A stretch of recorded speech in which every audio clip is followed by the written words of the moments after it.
Assalamualaikum warahmatullahi wabarakatuh. Perkenalkan saya Nursi Fadila dengan NIM 2413457. Pada kesempatan kali ini saya akan mempresentasikan analisis fundamental dan teknikal saham BBNI dan Unilever menggunakan Moving Average 50 atau MA50. Oke, kita masuk ke slide yang kedua, yaitu ada latar belakang di mana pasar modal menjadi salah satu sarana investasi yang penting dan saham menawarkan keuntungan berupa capital gain dan dividen, serta investor memerlukan analisis untuk mengambil keputusan investasi. Analisis yang digunakan kali ini yang pertama ada analisis fundamental dan analisis teknikal dengan moving average 50. Selanjutnya ada tujuan penelitian. Pada poin pertama yaitu menganalisis fundamental saham BBNI. Yang kedua menganalisis fundamental saham Unilever.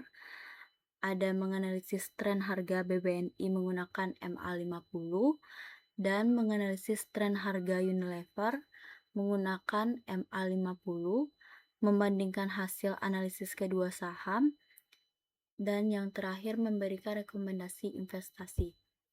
Selanjutnya, gambaran umum perusahaan BBNI dan Unilever. Yang pertama, Bank BUMN yang berdiri tahun 1946, bergerak di sektor perbankan, memiliki karakter saham growth, dan potensi pertumbuhan cukup tinggi. Selanjutnya, gambaran perusahaan Unilever itu perusahaan consumer goods sejak 1933, memiliki brand yang kuat, serta karakter saham yang defensif. Oke, selanjutnya itu ada analisis fundamental BBNI. Rasio keuangan BBNI itu bisa kita lihat pada slide PPT-nya, itu ada ROA itu nilainya 1,87%, ROE-nya 9,5%, DER 4,05 kali, DPR 50%, EPS-nya itu ada di Rp545, PER-nya ada di 10,2 kali, dan PBV-nya ada 0,98 kali. Di mana ROA-nya itu efisiensi aset dalam menghasilkan laba yang cukup. Dan ROE-nya itu ada di tingkat pengembalian modal menunjukkan kinerja baik, dan DER struktur modal masih dalam batas wajar untuk industri perbankan, dan DPR kebijakan dividen seimbang antara distribusi dan reinvestasi, dan PER serta PBV-nya itu valuasi saham relatif murah dibanding rata-rata industri. Untuk kesimpulan analisis fundamental BBNI,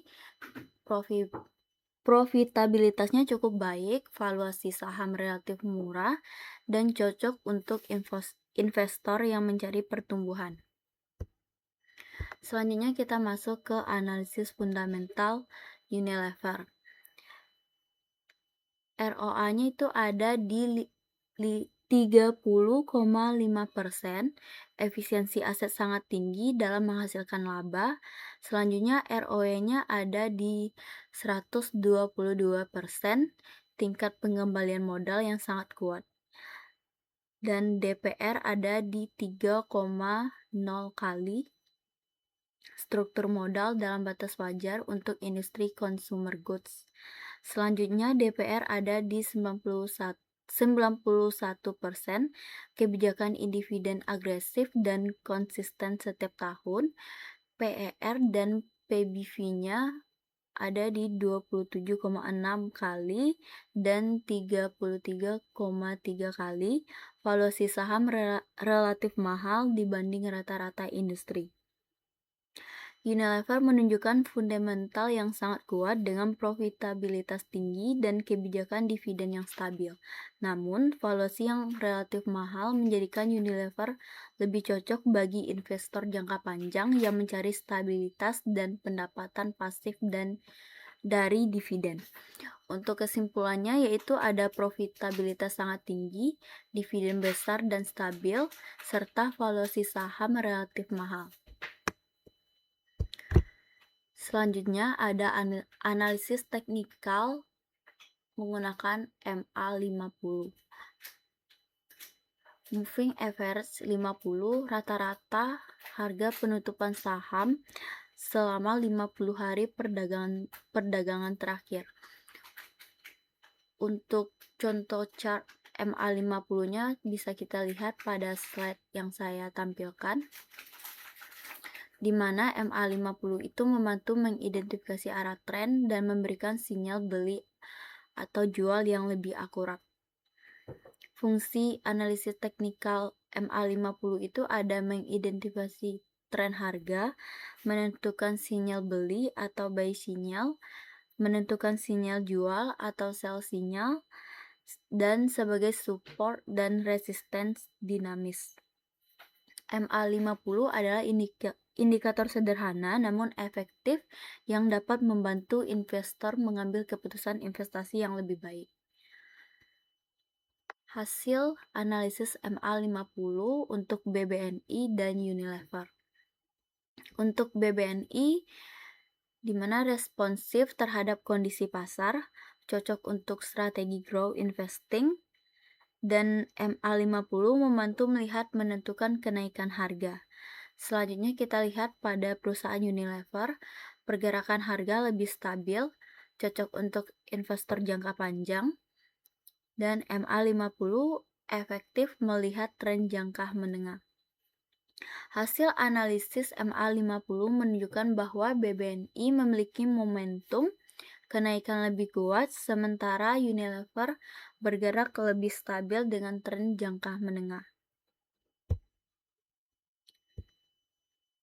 Selanjutnya kita masuk ke perbandingan BBNI dan Unilever. Yang pertama kita bahas pada aspek profitabilitas, BBNI itu baik, sedangkan Unilever sangat baik.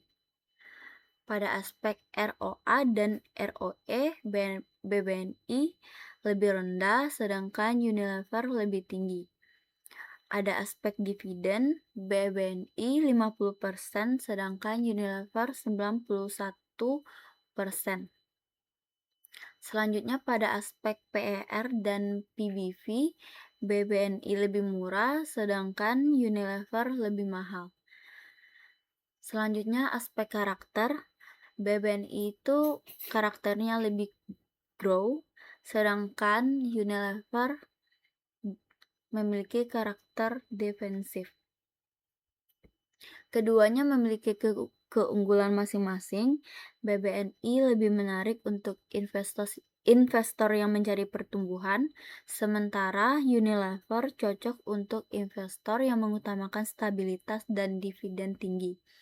Nah, kesimpulan dari perbandingan di atas, Unilever unggul dalam profitabilitas dan dividen, sedangkan BBNI unggul dari sisi valuasi dan potensi pertumbuhan. Dari materi yang saya jelaskan tadi dapat disimpulkan bahwa Unilever itu cocok bagi investor yang mengutamakan stabilitas dan pendapatan dividen. Dan BBNI cocok bagi investor yang mengorientasikan pada pertumbuhan dan capital gain. Penggunaan analisis fundamental dan teknikal secara bersamaan dapat membantu investor mengambil keputusan investasi yang lebih cepat. Kombinasi analisis yang tepat akan membantu investor memaksimalkan potensi keuntungan dan meminimalkan risiko. Sekian presentasi dari saya. Kalau ada kesalahan saya mohon maaf. Assalamualaikum warahmatullahi wabarakatuh.